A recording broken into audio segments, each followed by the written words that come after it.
Hey everyone, today I'm going to do something that I've been kind of wanting to do for a while now, and that is to cover that little portion under the bottom divider, the Corsair 800D, you know, the little section underneath where you can see your power supply and all that through the acrylic.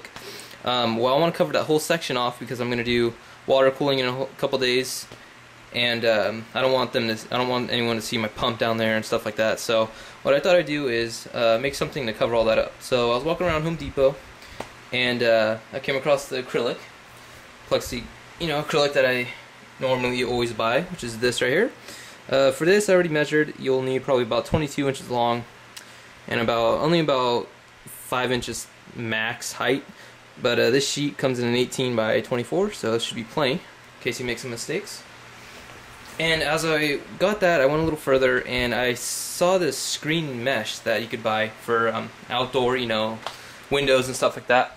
It comes in a big roll, and it's really good stuff for what I want to do, because it's got the right texture that I want. See, it kind of almost looks like a carbon fiber weave almost.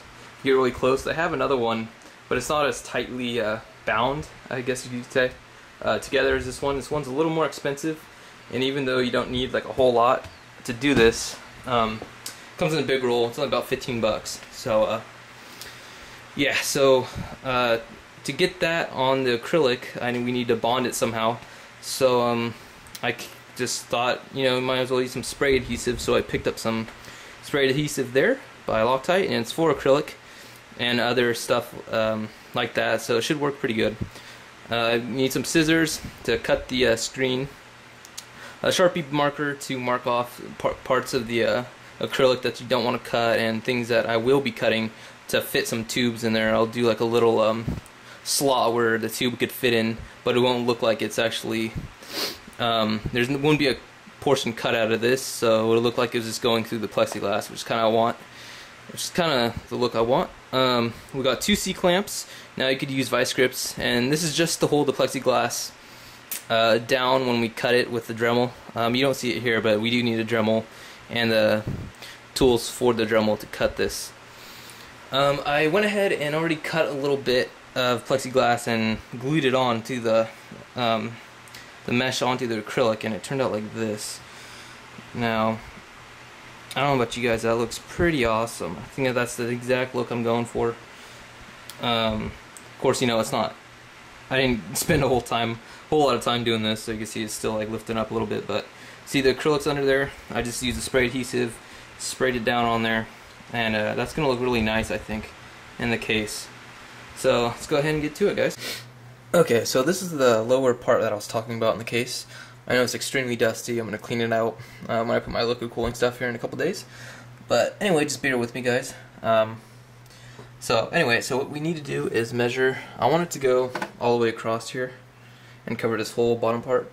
So what we're gonna do is measure from there all the way to the inside. And since I want to kind of fit it back in here, you got to remember that the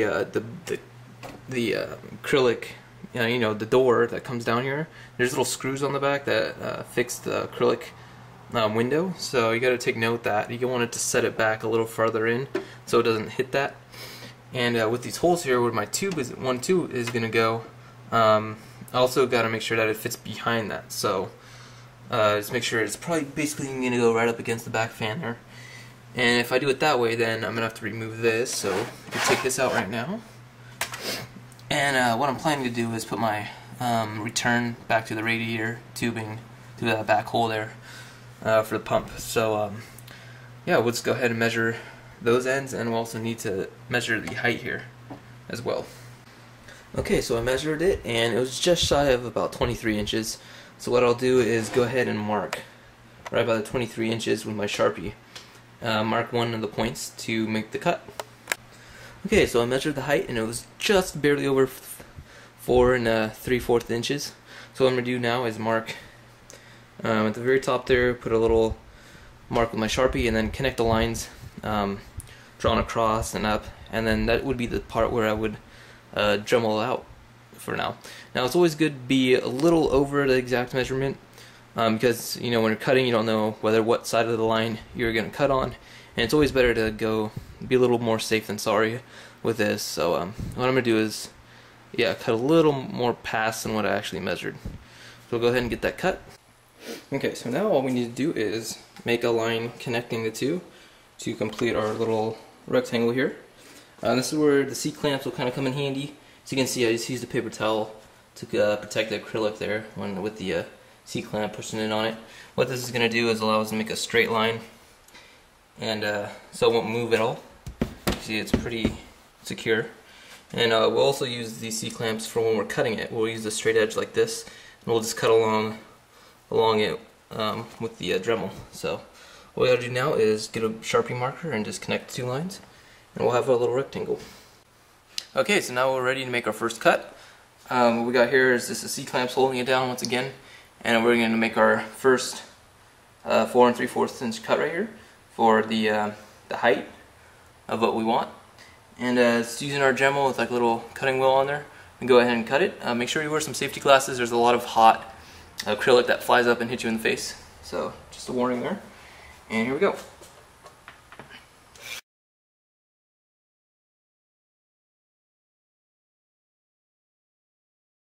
So we went ahead and made our first cut. So now all we're going to do is flip it the other way and do the same thing for the long side. Okay, so we got the rectangle cut out here, and to get rid of all these little pieces that have melted back onto the acrylic, just take a rag and with your hand just go ahead and break them off. They come off really easy. Let's go ahead and do that all the way down. After we do this, what we need to do is go back inside and put this in the case and see where those little notches on the bottom are. We gotta have to Sharpie it off, and we're gonna cut those little out. We cut them out there on the top and bottom, as well as where the nozzle is gonna go. I'm gonna make a hole in here, and I'm gonna make basically like a U coming down. And when I put the mesh over it, it's gonna cover it up. And I'm just gonna make a little slit down the mesh, and so when the tube goes through, it's gonna look like it's actually going through a hole in the plexiglass. But instead it's actually going to be covered up by the mesh. So we'll go ahead and do that. Okay, so we got it all cut out, and we have it just resting in the case here. Now just by looking at it, it's probably going to be just a little bit too long. We'll have to trim some off, but we won't know for sure until we fit it actually in the case. And in order to do that, we have to cut little notches in there for the bottom piece to slide down right there, and up top right here. So what we're going to do is mark where those parts at with the Sharpie, and we're going to go ahead and Dremel those out. Okay guys, so through a lot of trial and error, I finally got it to fit in there pretty good. So you can see fits in there perfectly. I did have to make a few more cuts. There's a little notch right under this. You can see it right there. I had to make a notch for that. Also to cut the side shorter, and trim this top part right here shorter too. It's just a lot of trial and error, but once you cut it to the length that you need until it fits, then you should get it pretty good. I had to kind of like put it in there at an angle at first, this side first, and then I had to cut this, I don't know if you can see that, I had to cut that diagonally as well, so it would fit in there, and then once it popped in, I just kind of lifted it up like that and it fit right in there. So with that, now next what I'm going to do is, I already kind of measured where my tube is going to go. It's going to go through there. And what I did was I went to Ace Hardware, and they have a tubing there. And they have 1/2 inch inner diameter by 3/4 outer diameter, which is the same tubing that I'm going to be using. So what I did was I just kind of measured where I thought my tubing would probably be. My reservoir would probably be about right there. So it's going to be coming down, it's going to turn right in about there. So I'm going to cut that out, and I'm going to cover it up with the mesh, so you won't be able to tell that there's a hole there. And so we're going to go ahead and mark that and get that cut. Okay, so we got our little tube ready to be cut out right there, the little shape that we need. One thing that I want to mention before I get it cut out is at this point you could go ahead and trace your template here, which is basically what you have, onto the rest of your acrylic that you have, just in case you mess up on the meshing part. You always have a backup. And you know, so you're gonna have to waste all that time refitting it, and it takes forever. So just go ahead and retrace this, which is what I'm gonna do all over here, so you have a lot more. Okay, so this is the part we've all been waiting for. So just get your your screen now and put the template down and just measure it out from each side and go ahead and cut it out. Now we're going to do each side, so I'm going to have it pulled over. When you trace it out, just move this up and then start cutting along the top. You want to give yourself extra because it's always better to have more than not enough. So when we do glue it and we bring this down, we should have some extra hanging off here that we could just cut off. Much better to have some extra that we could just cut off rather than not enough. So next, all we gotta do is take off the film, spray each side with glue and this, and fold it over, and we should be good to go. And here it is, guys, the finished product.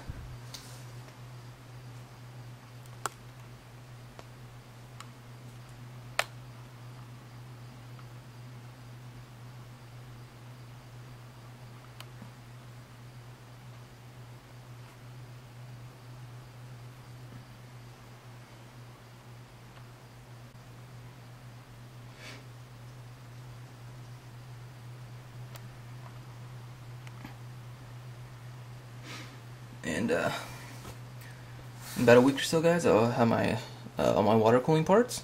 So be sure to stay tuned and subscribe to watch all my upcoming custom liquid loop that I'm going to do. I didn't quite cut this out yet because I don't have my tubes yet, and anything could change, so I just thought I'd just leave it alone for right now. But stay tuned, guys. Thanks for watching. Bye.